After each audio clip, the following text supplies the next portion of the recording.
আসিয়া রাদিয়াল্লাহু তাআলা আনহা আলাইহাস সালাম, ফেরাউনের স্ত্রী। এই মহিলা অনেক দামি মহিলা, মুসা আলাইহিস সালামের পালক মা। সুবহানাল্লাহ পড়েন। নিজের সন্তান ছিল না, সাইয়েদনা মুসা আলাইহিস সালামকে মায়ের মতো লালন পালন করেছেন। গোপনে গোপনে মুসা আলাইহিস সালামের উপর ঈমান এনেছেন। গোপনে গোপনে রাত্রিবেলা তাহাজ্জুদ পড়ে চোখের পানি ছেড়ে চাইতেন কার কাছে? ফেরাউনের বউ আর ফেরাউনের ফিনান্স মিনিস্টার, অর্থমন্ত্রীর বউ, দুইজন লুকিয়ে কালিমা পড়ে মুসলমান। ফেরাউন কিছু জানে না। সুবহানাল্লাহ। কি আল্লাহর খেলা! ফেরাউন লক্ষ লক্ষ বনি ইসরাইলের ছোট্ট বাচ্চাকে জবাই করেছে একটা বাচ্চাকে ঠেকানোর জন্য। নাম কি? মুসা। আর ফেরাউনের ঘরে আল্লাহ মুসাকে বড় করলেন। কোন সুবহানাল্লাহ! লুকিয়ে লুকিয়ে ঈমান আনলো। ফেরাউনের বউ আসিয়া, অর্থমন্ত্রীর বউ, দুইজন মিলে ফেরাউনের কাছে ঘটনা পৌঁছে গেল, খবর পৌঁছে গেল। ফেরাউন ডেকে পাঠালো। দুধের বাচ্চাকে নিয়ে ফেরাউনের অর্থমন্ত্রীর বউ হাজির। কুখ্যাত সন্ত্রাসী ফেরাউনের নিজের বউ আসিয়াও হাজির। ফেরাউন বলে, এক আল্লাহর উপর কুফরির ঘোষণা দে, আল্লাহকে বলে যা, আমার পায়ের সামনে সেজদা দে, আমি মাফ করে দেব। আসিয়ার এক কথা, জীবন যাবে কিন্তু ঈমান যাবে। ফেরাউনের অর্থমন্ত্রীর স্ত্রীরও এক কথা, যে আল্লাহর কাছে আমরা মাথা নত করেছি, পৃথিবীর কোন শক্তির কাছে ওই মাথার নত হতে পারে না। ফেরাউন বলল, তাই নাকি? দেখি তোদের ঈমানের পাওয়ার কত বড়। অর্ডার করলো, বিশাল বড় পাতিল নিয়ে আসো, কড়াই নিয়ে আসো, কড়াই ভর্তি তেল গরম করতে শুরু করো। টকবক টকবক করে কড়াইয়ের মধ্যে গরম তেল। ফেরাউন বলে, ও অর্থমন্ত্রীর স্ত্রী, তোমারে অনেক ভালো জানতাম, এখনই আমার পায়ের সামনে সেজদায় লুটিয়ে পড়ো, আল্লাহরে ছাড়ো, আমি তোরে ছেড়ে দেব। অর্থমন্ত্রীর বউ বলে, এত সোজা না। সুবহানাল্লাহ বলে। কি ঈমান?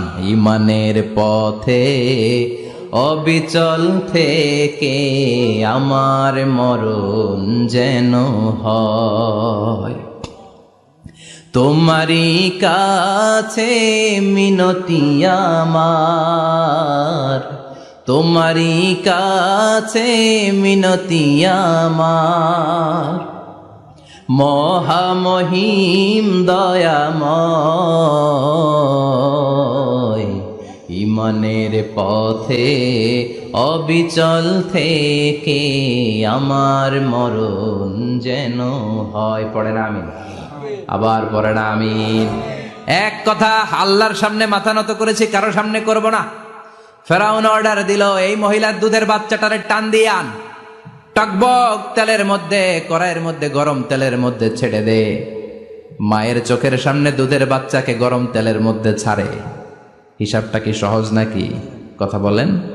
চিৎকার দিয়ে মা কেঁদে ওঠে, ছেড়ে দাও। ফেরাউনের নির্দয় অন্তরে দয়া হয় না। দুধের বাচ্চাটারে তেলের মধ্যে ছেড়ে দেওয়ার পরে মুহূর্তের মধ্যে ছেলেটা রোস্ট হয়ে যায়।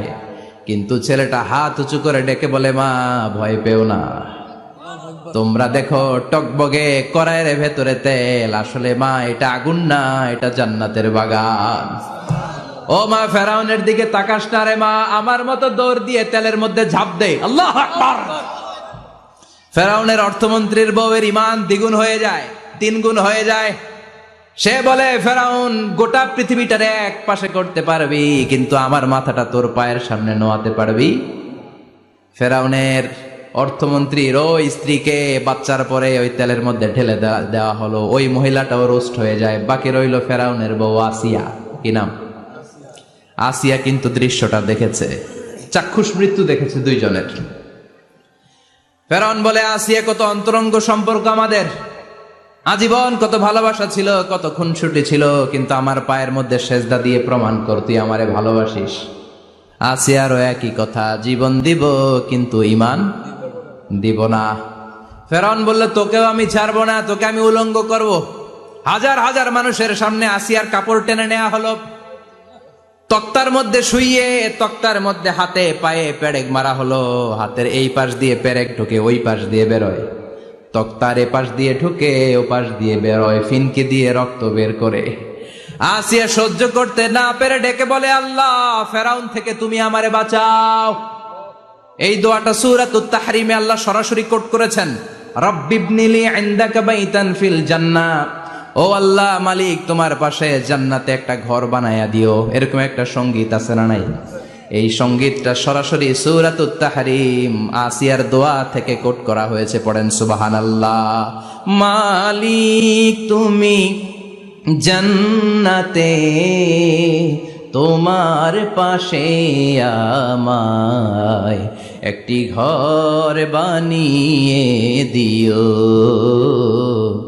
একটি ঘর বানিয়ে দিও, সে বিভীষিকাময় মহাদিনে তোমার প্রতিবেশী করে নিও। মালিক তুমি জান্নাতে, তোমার পাশে আমায় একটি ঘর বানিয়ে দিও, একটি ঘর বানিয়ে দিও। আল্লাহু আকবার। সেই ৫,০০০ বছর আগের দোয়া আজও আমরা তাফসীর মাহফিলে গান বানিয়ে বলি। ৫,০০০ বছর আগের কথা আজও আমরা কোরআনের আয়াত হিসেবে পড়ি। আল্লাহু আকবার। কি মাকবুল হয়েছেন মহিলাটা আল্লাহর দরবারে। আল্লাহরে বললেন, আল্লাহ শুধু তোমার ইবাদতের কারণে আজকে আমার এমন দশা উলঙ্গ হওয়া লাগলো, আমার হাতে পায়ে পেরেক ঠোকা হলো, আল্লাহ এখন গরম তেলের মধ্যে ছেড়ে দেয়া হবে, তুমি বাঁচাও। আল্লাহ বললেন, জিব্রাইল আমার জান্নাতটারে আসিয়ার চোখের সামনে তুলে ধর। আমার আসিয়া দুনিয়ার বুকে থেকে জান্নাত দেখে দেখে আমার মেহমান হয়ে আমার কাছে আসবে। আসিয়াকেও গরম তেলের মধ্যে ফেলে দেয়া হলো। দুনিয়ার বুকে থেকে জান্নাতের নমুনাটা দেখতে দেখতে সাইয়েদাতুনা আসিয়া আল্লাহর কাছে চলে গেলেন। পড়েন আল্লাহু আকবার। এজন্য ঈমানের পথে অবিচল থেকে আমার মরণ যেন হয়। পড়েন আমিন। তাহলে আসিয়ার জীবনী থেকে আমার মায়েদের জন্য শিক্ষা হলো, ঈমান ছাড়া যাবে না, বেঈমান হয়ে মরা যাবে না, মাজারে গিয়ে মুশরিকাদের কাতারে নাম তোলা যাবে। ওই মায়েরা ঈমান কেমন করে রক্ষা করবেন?